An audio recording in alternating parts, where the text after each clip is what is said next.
Hello students, मेरे साथ है निंजा सर। और ये क्वेश्चन इंडिया में पहली बार आने वाला है सर। आपको पता ही है, रशियन और हंगेरियन ऑथर्स के क्वेश्चंस को ट्रांसलेट करते हैं जेई एस्पिरेंट के लिए। पिछले 3 डेकेड से 30 सालों से सर ये कर रहे हैं। और इसीलिए इन्होंने मतलब 4 बार ऑल इंडिया रैंक 1 प्रोड्यूस करी अपनी क्लासेस से। तो आज इनका ये कोई क्वेश्चन है, ये इलेक्ट्रोस्टैटिक्स का लग रहा है। ठीक है, मैंने अटेम्प्ट नहीं किया है सो दैट मैं आपके आगे आज जेन्युइन एक फेयर अटेम्प्ट कर सकूं। और जो बहुत सारे एस्पिरेंट हमें वहाँ से देखते हैं, वो भी इसको ट्राई करना और आगे हमें बताना कि और ऐसे क्वेश्चन चाहिए कि नहीं। सर एक बार क्वेश्चन समझा भी दो ज़रा।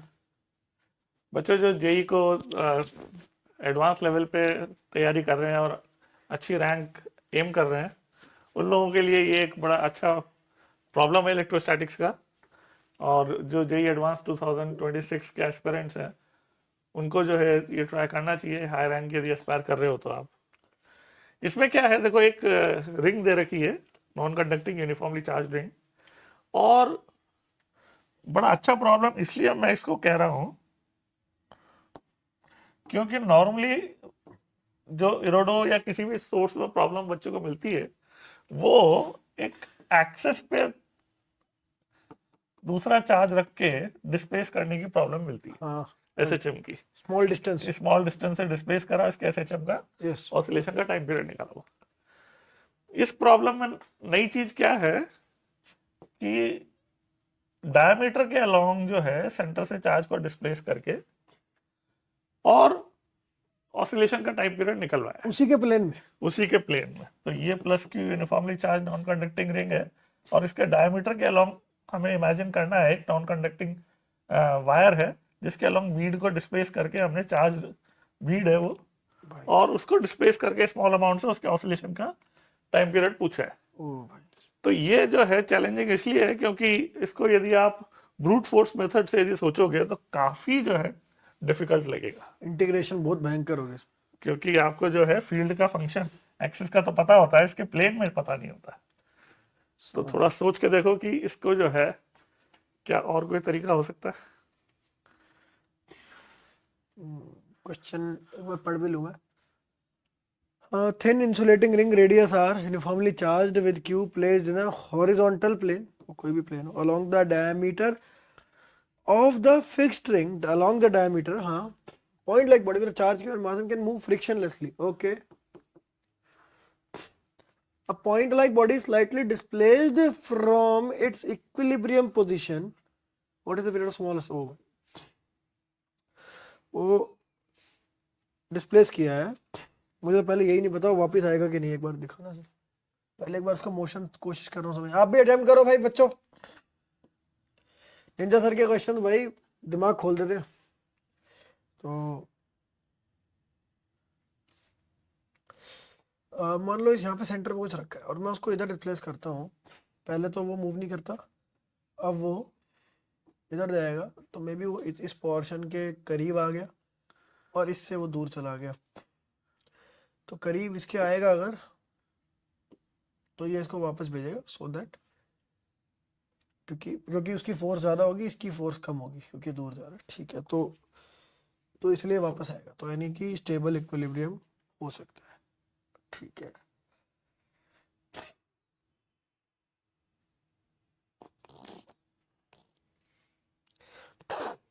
एक्सेस पे कैसे निकालेंगे?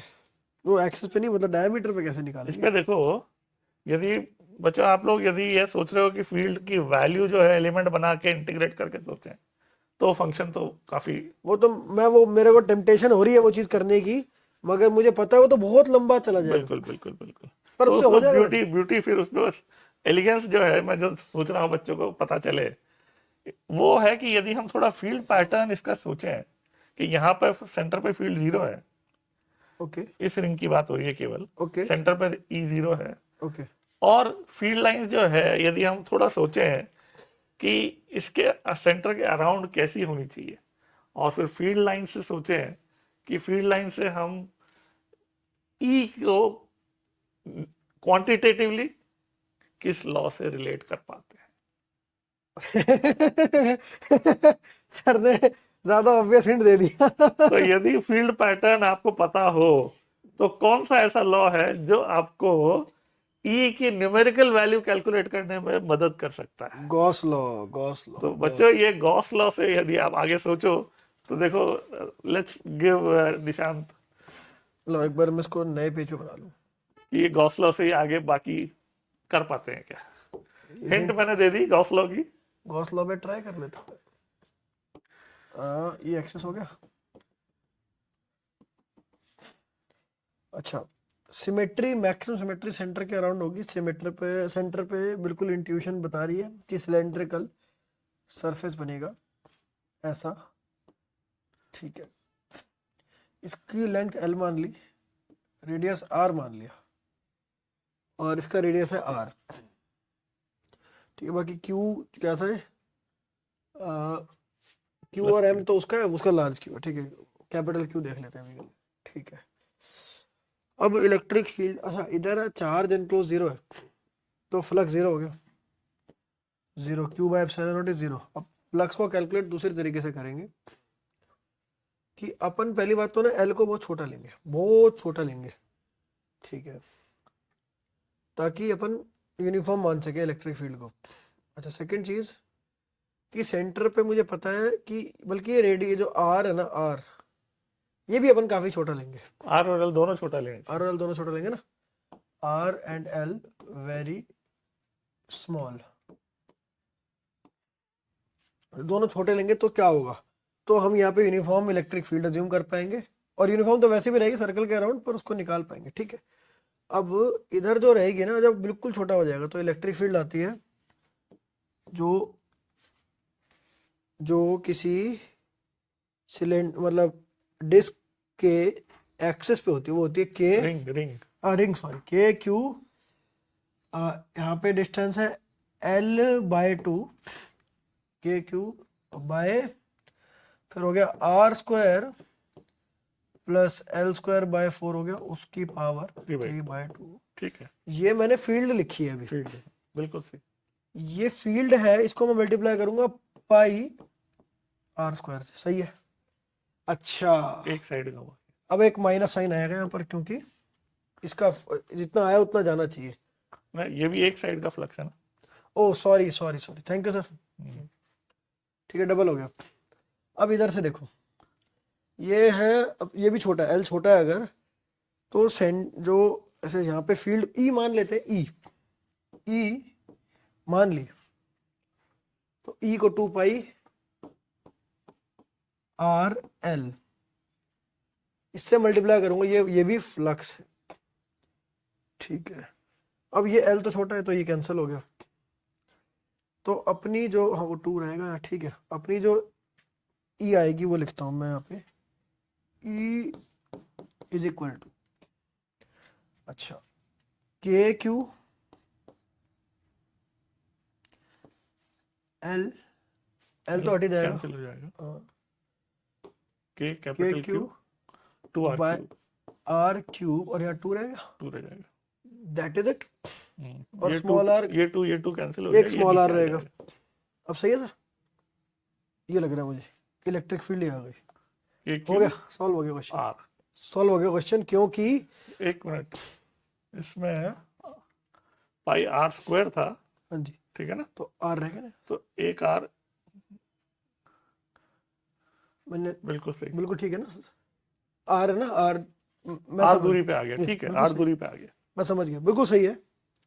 अब मेरे को नेक्स्ट स्टेप, अब तो मेरे को क्लियर हो गया, जब भी यानी अब मेरे को फील्ड आ गई, इसके प्लेन में सर्कल है, या यूं इस पे आर पे मान लो, R अगर बिल्कुल। डिस्टेंस पे ले गए, तो रिस्टोरिंग फोर्स इज दिस, ठीक है, मतलब Small इसके q इसके को corresponding which is, F is equal to small तो q इनटू अगर E। एफ, मैं एफ इक्वल टू क्यू, वो ई जो भी है, ठीक है, उसको ई लिख देते हैं, और फिर हो गया acceleration is equal to F by m F by m which is q by m into e, acceleration ये आ गया ना, is equal to omega square r। Is equal to omega square r, ठीक है।